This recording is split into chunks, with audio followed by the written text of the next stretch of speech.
පරිසර තිරසර සංවර්ධනය සම්බන්ධයෙන් තියෙන අවසාන වැදගත්ම කොටසක් 4R concept එකයි 5R concept එකයි. අපේ 5R concept එක තමයි මෙතනින් බලන්නේ. 5R concept එක. මේ 5R concept එක යටතේ concept පහක් කතා කරනවා. පරිසර තිරසර සංවර්ධනය සම්බන්ධයෙන් පරිසර තිරසර ආරක්ෂණය සම්බන්ධයෙන් වැදගත්ම සංකල්පයක්, වැදගත්ම සංකල්ප පහක්. දැන් ඉස්සර ඇත්තටම තිබ්බේ 4R concept එක. ඒකම තමයි දැන් 5R ඇවිල්ලා තියෙන්නේ. මේ concept එක යටතේ ප්‍රශ්නත් අහලා තිබ්බා, ප්‍රශ්න අහනවා. ඒක නිසා මේක මතක තියාගන්න ඕනේ. පරිසරය සම්බන්ධයෙන් අවසාන ටික පරිසර තිරසර සංවර්ධනය සම්බන්ධයෙන් තියෙන අවසාන වැදගත්ම කොටසක් 4R concept එකයි 5R concept එකයි. අපේ 5R concept එක තමයි මෙතනින් බලන්නේ. 5R concept එක. මේ 5R concept එක යටතේ concept පහක් කතා කරනවා. එකක් මොකද්ද? recycle එක, දෙවෙනි එක මොකද්ද? reuse එක, තුන්වෙනි එක reduce එක, හතරවෙනි එක තමයි මොකද්ද? ප්ලේස් එක, අවසානට තව එකක් තියෙනවා රූට් සංකල්පයේ අලුත් එකක් මේක. හරි. මෙන්න 5R concept එක. මේ 5R concept එක අපි පාවිච්චි කරන්නේ පරිසරය ආරක්ෂා කිරීම සම්බන්ධ මේකත් සමුළු ඇතුලේ කතා කරපු එකක්. එතකොට මේ ඒ සම්බන්ධයෙන් කතා කරන concept එකක්. එතකොට මේ recycle එක කොටස් දෙකකට අපි කඩනවා. recycle එක අපි කොටස් දෙකකට කඩනවා. එකක් upcycle, ඊතුරු එක low cycle. මේ කොටස් දෙක මේ upcycle එකයි low cycle එකයි. පරිසර තිරසර සංවර්ධනය සම්බන්ධයෙන් පරිසර තිරසර ආරක්ෂණය සම්බන්ධයෙන් වැදගත්ම සංකල්පයක්, වැදගත්ම සංකල්ප පහක්. 5R concept එක. හරි. 5R concept එක යටතේ ප්‍රධාන concept පහක් ගැන අපි කතා කරනවා. එකක් recycle, ප්‍රතිචක්‍රීකරණය. දෙවෙනි එක reuse, නැවත නැවත භාවිතා කිරීම. තුන්වෙනි එක reduce, භාවිතය මොනවාද කරන්න ඕනේ? අවම කිරීමක් කරන්න ඕනේ. ඊළඟ එක replace, නැවත ස්ථාපනය කිරීමක්. රූට් එකේදී කියන්නේ ඉවත් කරන දෑ ප්‍රයෝජනයට ගැනීමක් කරනවා. ඒ උදාහරණයක් ගත්තොත් එimhe කොම්පෝස්ට් පොහොර නිෂ්පාදනයක් ඉවත් කරන දෑ ඒ විදිහෙන් ප්‍රයෝජනයට ගැනීමක් කරනවා. දැන් ඉස්සර ඇත්තටම තිබ්බේ 4R concept එක. ඒකම තමයි දැන් 5R ඇවිල්ලා තියෙන්නේ. මේ concept එක ඇරදී ප්‍රශ්නත් අහලා තිබ්බා, ප්‍රශ්න අහනවා. ඒක නිසා මේක මතක තියාගන්න ඕනේ. බලා ගන්නකො 5R එක. පළවෙනි එක recycle. මොකද්ද ප්‍රතිචක්‍රීකරණය කියන්නේ? ඉවතලන දෑ වලින් මොකද කරන්නේ අපි? වෙනත් නිෂ්පාදනයක් හදනවා.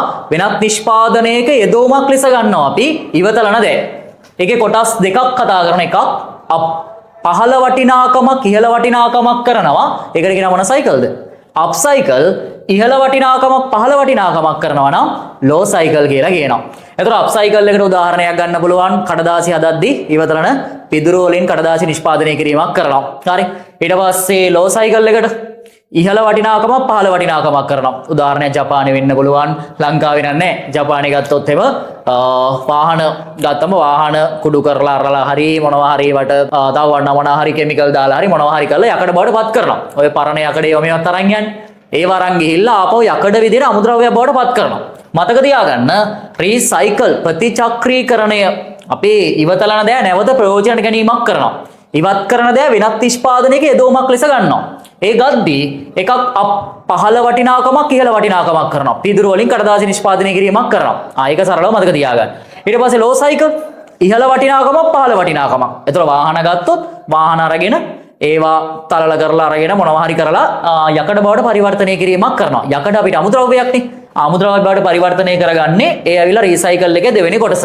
ඔන්න පළවෙනි 5R concept එකේ පළවෙනි එක recycle. දෙවෙනි එක reuse.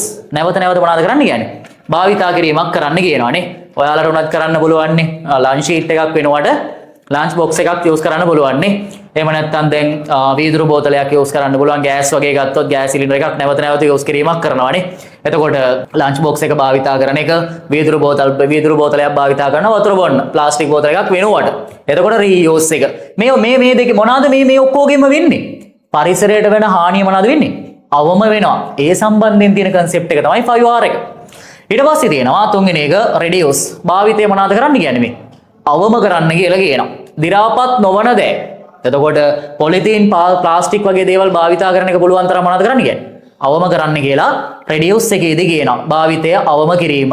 ඊට පස්සේ replace. මේක නම් වෙනව අඩුයි. නැවත ස්ථාපනය.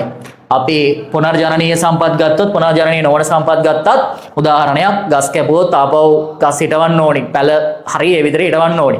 ඒක වෙන්නේ නැහැ. ඒක ප්‍රායෝගික නෑ. හැබැයි ඒකත් concept එකක්. ඒ ඇවිල්ලා මොකද්ද? replace එක. මේ root සංකල්පයේදී කියන්නේ මේක අලුත් concept එකක් 5R එකේ. ඒතකොට 3R තියෙනවා, 4R තියෙනවා, 5R තියෙනවා. ඔයාලගේ exam එක ඇතුලේ දැන් ටච් කරන්නේ 5R එක. එතකොට රූට් කන්සෙප්ට් එක ඇතුලේ කියන්නේ දැන් අතනදී අපි කරේ මේ රීසයිකල් එක ඇතුලේ ඉවත් කරන දේවල් ආපහු වෙනත් නිෂ්පාදනයක යොදවමක් විතර ගත්තනේ. මෙතනදී ඒ දේවල් ඒ විදිහටම තියෙනවා. එතනදී කරන්නේ උදාහරණයක් දැන් හිතන්නකෝ කුණු අයින් කරනවනේ නේ. අපි ඒවා වෙනම කොහේ හරි තියලා දානවා නැත්නම් කොහේ හරි තැම්පත් කරනවනේ. ඒ තැම්පත් කරාට පස්සෙත් ඒවා කාලයක් තිබ්බත් මොනවද වෙන්නේ ඒවා? පොහොර වෙනවනේ. ඉබේම වෙනවනේ නේ. දිලිර බැක්ටීරියා වගේ ඒවා සම්බන්ධ වෙලා ඒවා පොහොර බවටපත් වෙනවා. ඒක ඉබේම වෙනවා. එතකොට ඒ ඇවිල්ලා මොකද්ද? රූට් කන්සෙප්ට් එක. එතකොට රූට් එක ඇතුලේ කතා කරන්නේ ඒක. ඔන්න කන්සෙප්ට් පහ මතක තියාගන්න. පරිසර තිරසර ආරක්ෂණය සම්බන්ධයෙන් ප්‍රධාන සංකල්ප පහ මේක. පළවෙනි එක 5R කන්සෙප්ට් එකේ පළවෙනි එක රීසයිකල් ප්‍රතිචක්‍රීකරණය කොටස් දෙකයි. අප්සයිකල් ලෝ සයිකල්. පහළ වටිනාකමක් ඉහළ වටිනාකමක් කරනවා නම් අප්සයිකල් එක. ඉහළ වටිනාකමක් පහළ කරනවා නම් ලෝ සයිකල් එක. රීයූස් නැවත නැවත මොනවද කරන්න ඕනේ? භාවිතා කිරීමක් කරන්න ඕනේ. ඊළඟ එක රෙඩියුස් භාවිතය පුළුවන් තරම් අවම කිරීමක් කරන්න ඕනේ. ඊට පස්සේ රීප්ලේස් එක නැවත නැවත මොනවද කරන්න ඕනේ? ස්ථාපනය කිරීමක් කරන්න ඕනේ. අවසාන එක රූට් ඉවතලන දෑ වලින් දැන් ඉවතලන දෑ අපි දැන් ගත්තොත් කුණු ඒවම ගන්නකො. ඒ වගේ මොනවද හදන්නේ? කොම්පෝස්ට් නිෂ්පාදනය කිරීමක් කරනවා. ඒක නිෂ්පාදනය කිරීමට වඩා ඔටෝම නිෂ්පාදනය වෙනවා. ඒකට තමයි කියන්නේ මොකද්ද? රූට් කන්සෙප්ට් එක. එච්චරයි. හරිනේ.